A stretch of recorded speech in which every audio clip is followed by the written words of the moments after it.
head, but I can't right now. But I'm an outgoing, forceful, energetic, high D, high I person.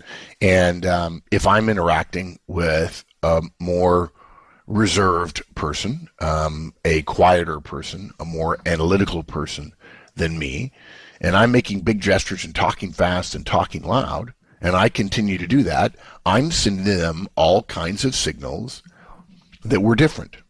If I pay attention to their behavior and I see them talking slower, talking more carefully, pausing, looking away, then I'm going to slow down. I'm going to make smaller gestures. I'm going to pause more when I talk so that our differences are less severe.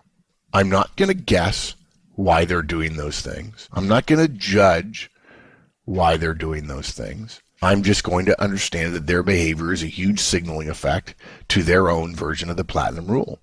And they talk to me in a reserved, quiet, analytical way because they believe that's effective.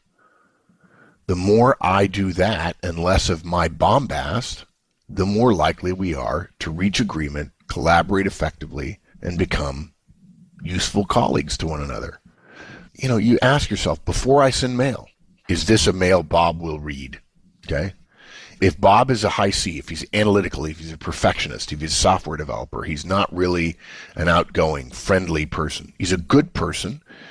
He's not unfriendly. He's not rude. He simply doesn't engage in a lot of smiling, a lot of glad handing, and so on. Should I start my mail? Bob, hey, how's it going? How's your weekend? Great to see you the other day. Hope the family's well, and so on. No. You should go round to Bob's cubicle and invite him for a coffee and then have that conversation, right? Yeah. How about we have a coffee? Yeah, I know. Yeah, no. No. Yeah, it's Bob. First line.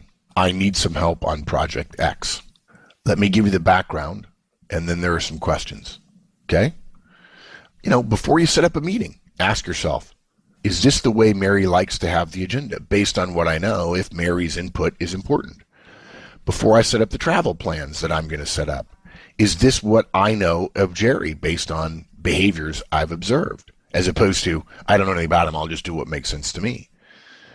Before I send in this document, before I arrange this web page, will it make sense to the users, whatever users we have? What do we know about our users, and so on?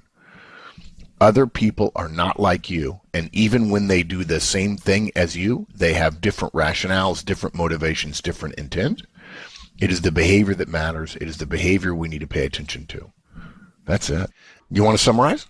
Sure. So one of the things that I found is that forgiving people for not acting the way you would have done reduces friction. Because my first reaction is, why did you do it that way? My assumption is they did it on purpose to irritate me, and that's not helpful. And to step back from that and say, it's okay.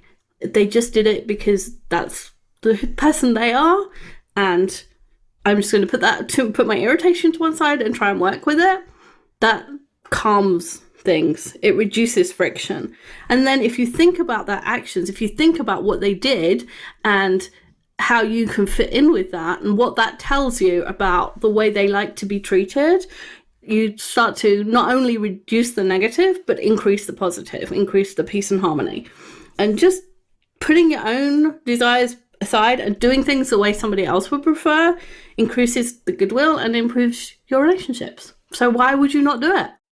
Since the second most important thing in your career after results is relationships. Relationships. Exactly. Okay. Thanks, Wendy. Thanks. Bye, everyone. That's it. Hope this was helpful, folks. Come back next week to Career Tools.